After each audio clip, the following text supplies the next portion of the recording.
Máquinas é um catálogo muito bonito, um histórico da companhia, de quando eu trabalhei lá, a gente ganhava. Isso aqui, gente, são os pés de um Gulliver. Um enorme Gulliver foi criado por toda a cidade. Esse Gulliver, ele ia pairando e transitando pela cidade. Aqui são só os pés. Ele acorda nas águas, eles traduzem a história de Gulliver para a cidade. Então a cidade de Galway dialoga e passa a contracenar com esse grande boneco. E a parte da cidade que manipula esse bonecão vai colocando ele atrás de casas, prédios da igreja, e ele vai tendo alguns discursos politizados, é um Gulliver mais revolucionário, né? Então essa dimensão, essa proporção de um boneco gigante, quem manipula? Mas quem manipula é ator, atuador, tem o domínio técnico disso e vai criar expressões para essa figura também, né? Isso aqui é só para vocês entenderem, quando eles fizeram a turnê dos Europa, do U2, né? Que é o U2 se auto-parodiando. Era um show que o U2 fazia não aparecendo, tirando o sarro de si, como se o U2 fosse figuras profanas de si mesmo. E eles profanavam, soltavam áudios, vídeos.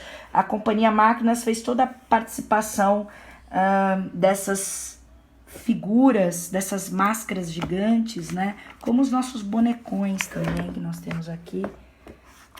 Né? Aqui quando a cidade participa das grandes paradas e todas as artes se conectam em si e participam dessas manifestações. A forma de participação do público, estamos falando de performativo, o público também profaniza, né? Às vezes vai de dia até à noite as paradas.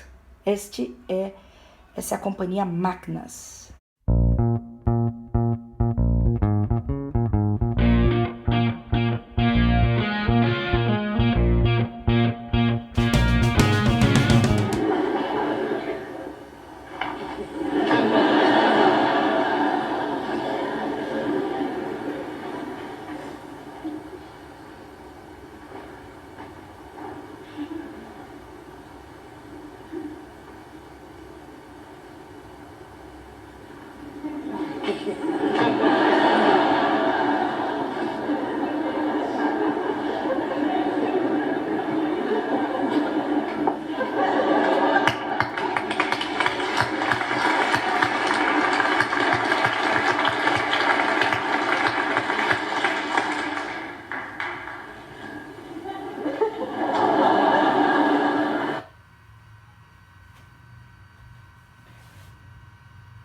Bom, pessoal, essa é a companhia, o coletivo Momenchams.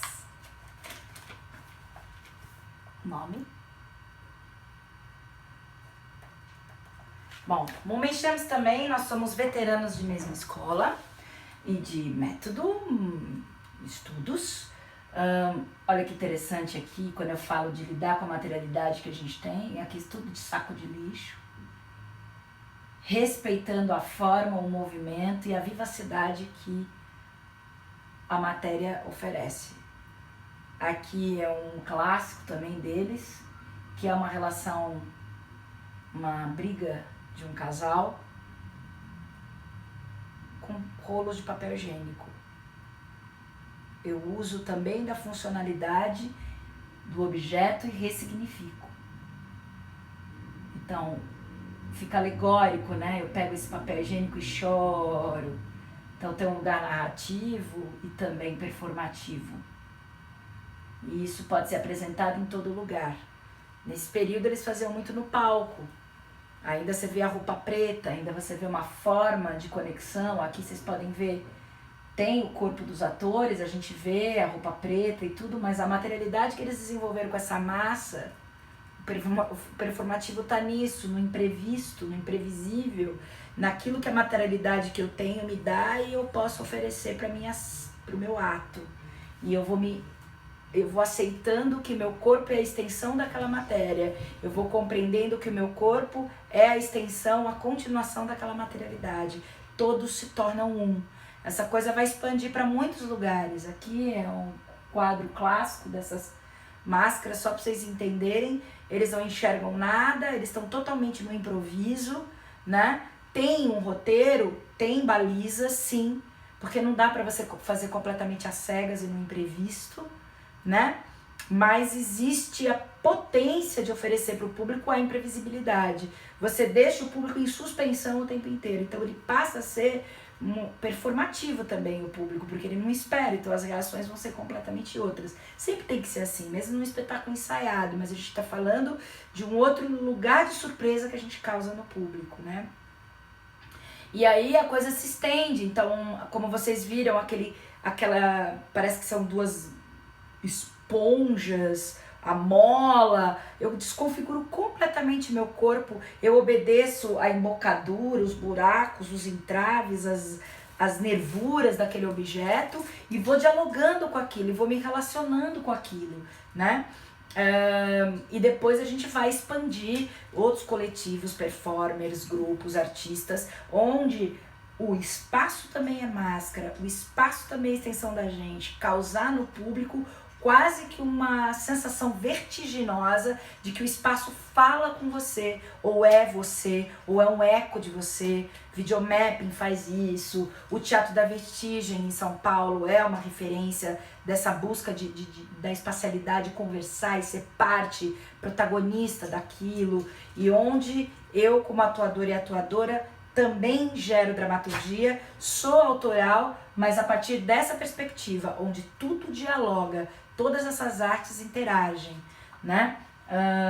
Já na Idade Média, já na comédia dell'arte, o lugar do improviso, do roteiro de ações, de um roteiro que é um programa de ação, ele vai perseverar, isso vai acontecer. Só que a gente vai sofisticando com a medida do nosso tempo e uma materialidade nova, uma tecnologia que vai surgindo a nosso favor, né? Eu vou somar aqui uma outra referência que é Otávio Nascimento, o criador das videocriaturas.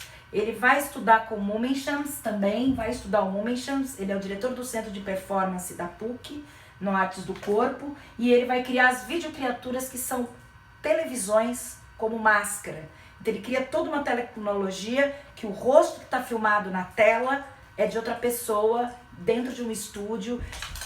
Eu trabalhei com uma das videocriaturas e a gente a gente aprendeu muito com o Otávio Nascimento e com os grupos, as produções dele, o quanto o nosso corpo era muito, de ator do teatro físico, é muito potente para essa linguagem também das videocriaturas, são rostos de tela de cristal líquido, é bem legal para pesquisar. Otávio Nascimento também, que é na mesma linha do Mummenschans.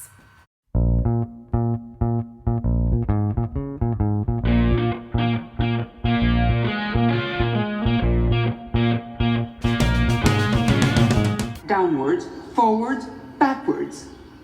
I would have a slim, slim body. I would have translucent, transparent wings. At the end of my slender body, I would have a pair of clasping organs. I would find a female, and I would grab her with them by the neck. She would twist her body to get to my genital pouch. But first, I will clean her vagina to make sure she would only have my babies. Then we would copulate. When finished, I would drag her where I wanted to lay our eggs, and then release her. Bom, pessoal, essa é a Isabella Rossellini. Ela é uma atriz de cinema, uma família de cinema. O que é muito legal de ver na Isabella é essa proposta onde ela traz um processo da animação com a bufonaria fantástica. Não sei se ela se intitula assim, mas essa série dela, Green Porno, eu fiz questão de mostrar para vocês, porque ela cria com o corpo dela e todo esse cenário e todo esse lugar, essa ambiência fantástica que ela cria para crianças, para falar de sexo, existência e morte dos animais. E de forma como que elas podem relacionar isso com a vida. É um trabalho de educação sexual extremamente politizado. E vocês podem ver, no começo ela tá falando de como que o animal... E ela fala na primeira pessoa, como se fosse o animal narrando. Os textos parecem quase proféticos, né? Então eu arranco a cabeça, eu destroço o corpo, a minha cauda limpa a vagina, sei lá, tô dando exemplos. Mas assim, tá falando especificamente de temas que tanto o Bufo de Mistério como de Fantástico vai tratar. E ela põe isso no corpo dela. Mas eu vou ter que pôr isso de forma tão alegórica e infantilizada? Não, aqui ela já ressignificou. Quando você está pesquisando, você segue uma regra mesmo, balizas que são essenciais para o treinamento, treinamentos em comum. Eu vou criar eu vou pensar essa figura fantástica, não vou ser tão direto, né? Então, aqui é ilustrativo, mas tem uma poesia, tem um lugar de metáfora quando ela estende aquele corpo, faz um corpo esticado. Bom, com o advento do cinema, eles vão criando, no caso ela usa desse artifício também, aí é editado, né? Mas dá pra gente criar com vários atores, um subir no outro e fazer uma criatura enorme, todos entram dentro de uma grande bolha de plástico, parece um rostinho, né? E não ter medo de falar da morte, e não ter medo de falar daquilo que mata, que nasce. Então eu gosto tanto do tema, do assunto, do tópico que ela trata, como as formas que ela dá, né? E é bastante performativo também, dá pra gente às vezes colocar o público dentro de uma cápsula e essas figuras vão interagindo. É bem legal ver, isso tá também listado para vocês darem uma assistida, eu gosto muito. Preocupem-se bastante com a forma, com o visual. Posso ajudar na tradução, quem não souber, porque eu não sei se todos dela têm legendado, mas aqui eu falo mais pela figura mesmo, pela imagem. A temática é sempre a mesma, ela vai explicando como que os insetos se relacionam, mas aí é bem didático, né? O Bufo Fantástico não vai fazer isso, não dá aulinha, né? Não dá aula, mas ele tem um lugar de profecia, de questionar essas existências e provocar o público humano para não achar que está sozinho nesse mundo reinando, sobretudo o cristianismo, né?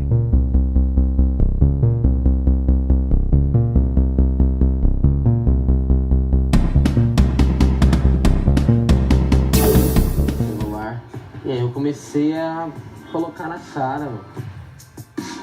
E vi que tinha vários personagens escondidos, cidades vistas de cima. E aí eu falei, pô,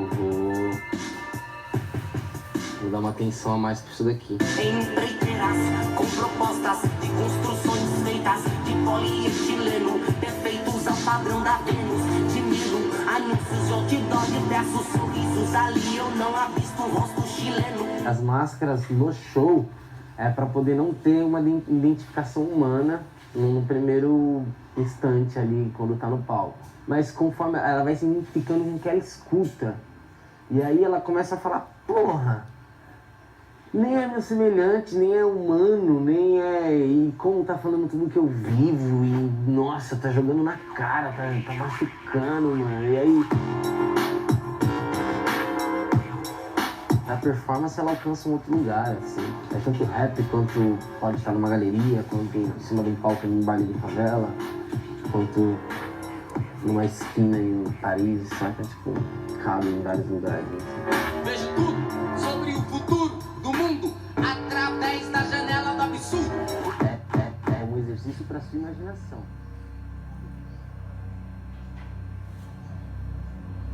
Pessoas... Edgar, nem me arrisco a ficar muito na tela, por conta do que ele significa, sobretudo para vocês, para a geração de vocês. Tenho aprendido muito com essa juventude, porque se a gente ficar preso em referências nossas, ficar o tempo todo mexendo com o passado nosso, às vezes o passado é tão restrito, né? Às vezes a gente tem memórias pequenas, não tão amplas. Então, eu gosto sempre de olhar a visão do futuro também. E o futuro é agora, né? Então, quem me apresentou o Edgar, que pra mim ele é um bufo performer fantástico, interage diversas artes. Então, foi a própria Angélica, né? Que foi do Cujo Humor também. E o Pedrinho, que foi do Cujo Humor. Então, acho que também o professor escutar para as materialidades que vocês trazem e como que vocês refletem, né? Como que... com o material, com o conteúdo de vocês e onde a gente faz isso interagir. Acho que isso não precisa ser performativo, isso tem que ser pra vida, pro teatro, né? O que o Edgar faz com o material enquanto artista plástico é genial, é isso, tá dito. Ele acessa aquilo que é possível e com o pouco de ferramenta que ele tem, ele desenvolve. E essa é a tônica, né? A essência do trabalho na construção de uma máscara bufa. Ele não cita o bufo, mas bufo quer dizer expandir, bufo quer dizer ampliar, bufo quer dizer cuspir a partir do seu corpo humanoide algo que é muito maior que você, sua moral e seu pensamento humano. Acho que tem a ver com o que a gente vive hoje, quando na militância a gente quer revolucionar, falar, mas parece que às vezes a gente não está falando por um bando e um coletivo, ou com um bando, parece que a gente fala pelo nosso interesse, né? Pela nossa dor, pelo nosso drama. E quando a gente socializa essas dores, essas urgências, a gente se torna verdadeiros bandos de bufos, onde nós estamos em comum. Eu estou falando de uma outra linha de estudo, eu estou falando de uma outra escola e que vai totalmente ao encontro com o que Edgar traz, pela ancestralidade dele, pela representação cultural dele, pelo lugar dele, por quem ele representa. Então, quando a gente está com falas em comum, quando as insígnias são em comum, quando a revolução estética é pela mesma coisa, no movimento popular, quando fala da arte do povo, nós estamos juntos, né? Isso reflete na Nação Zumbi, por exemplo. A gente tem que lembrar de tudo que o maracatu, a arte brincante, significa e que lá atrás a Nação Zumbi já fazia essa interação moderna e estética da sua arte de tradição e de agora. Vou sair daqui porque essa propaganda não tem nada a ver. Mas Edgar, pra mim, é a representação do bufo fantástico atual, age sozinho, uso da linguagem do videoclipe, que é super anos 80, mistura chroma key, faz umas edições super interessantes aí. Vou sair porque propaganda ninguém merece.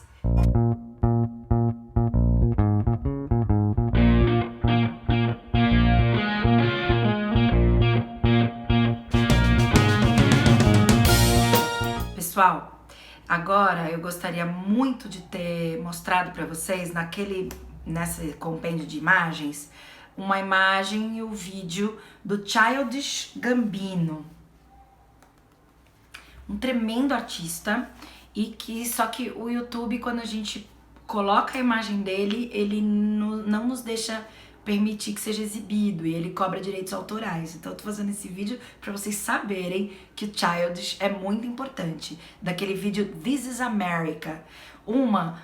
Porque eu acho que a bufonaria tá no discurso, tá na força, tá no debate, no entrave que ele cria com a sociedade. Do quanto já não estou mais assim paramentado com o bufão, eu já não sou um corpo não humano, né?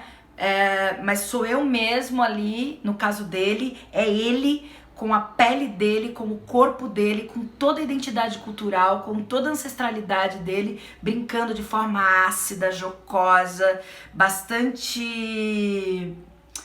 Ele denuncia e ele também parodia, e eu acho muito profética a forma que ele se coloca, né? Então deem uma olhada no videoclipe dele para vocês entenderem quando que eu falo desse corpo desnudo, desse corpo que vai se desnudando e vai interiorizando esse bufo e fica esse estado bufônico, como se tivesse passado um bando de bufos fantásticos pelo planeta e restassem esses seres humanos dos mais conectados com a sua ancestralidade e com a sua falange cultural e histórica. Então, Childish Gambino.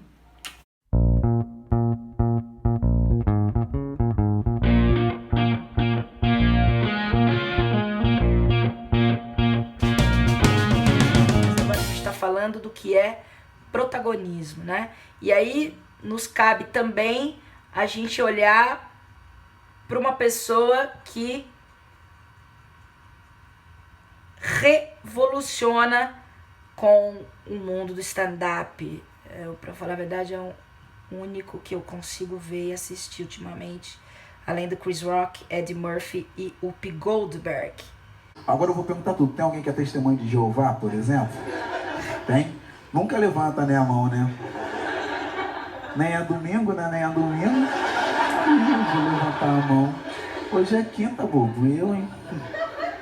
Tá doido? O negócio é bater palma. Eu que puxo as palmas, porra. Tem gente espírita, eu sou um kardecista aqui, certo? Você é? Você é do espiritismo qual vertente? Kardecista? Legal. É o do... Não, do copinho não, é da mesa e tal, galera. Nada a ver aqui que Chico Xavier, não. Chico Xavier é ali, né? Mas tu vê coisa igual eu? Eu vejo coisa, tá? Que eu não sei se eu puxei da minha mãe, que eu sou macumbeiro, eu vejo mesmo. Ih, conversa tudo. Meu cérebro tenta me proteger às vezes, eu falo, eu falo, aquela ali é a cortina mesmo, o formato de um ser humano, assim, ó, na minha frente. Eu, tudo mijado. Um bufo concretizado nele, no discurso dele, né? E revolucionário. Stand-up é coisa de branco, né? Estados Unidos, Irlanda e Escócia, que são os que reinam nisso. E aí vem, obviamente que o Eddie Murphy e o Chris Rock são stand-ups negros, como a Whoopi Goldberg nos Estados Unidos. E nós temos essa riqueza, que é o Yuri Marçal, cara. Que é, pra mim, ele traz a configuração do discurso dos bufos fantásticos e a mesma situação do Childish, né, do Gambino. Eu sou a representação disso no meu próprio corpo, com a minha própria história. Então, a gente não ia deixar de pôr, se tá na performatividade, no curso de humor, o stand-up, mas um stand-up bem feito, crítico, que não se banalize, que não tenha piada machista, racista, né? E acho que ele tem um jogo com a plateia muito legal, Yuri, porque stand-up adora criar roteiro e ficar decorando, né? Acho isso um porre. E aí o cara tem condições de criar um puta roteiro e ele vai abrindo brechas e improvisando e jogando com o público, e pondo o público também num outro papel. Yuri pra mim é muito revolucionário, eu assisto e eu estudo Yuri. Yuri é um professor pra mim. Eu queria ter aula com ele, assim, pelo o grau de eloquência, de compactação das falas, o poder de síntese, o timing na hora certa, né? E acho que é isso, é quando eu vou me limpando de todas aquelas máscaras, né? Vou minimizando, interiorizando, eu não limpo, porque elas não são excessivas, elas não são excesso. Mas a máscara do bufo, ela é a dilatação da gente, né? E aí eu vou me tornando um ser humano que tem um resquício, um traço, algo de bufão em mim, mas eu já sou humano. Bom, é isso. Vou concluir aqui porque tem vídeo pra caramba, mas eu fiz com muito carinho pra vocês, porque eu acho que é importante a gente estudar tudo isso. E agora é com vocês, assim, eu saio da tela, saio do palco e eu quero ver vocês na tela, na cena, criando e desenvolvendo como Yuri Marçal, como Olivia Araújo, como a grande atriz e comediante negra, como palhaços que revolucionam, bufos que revolucionam, bufas que revolucionam. Então, um beijo, que a gente siga nas próximas aulas. Na prática agora.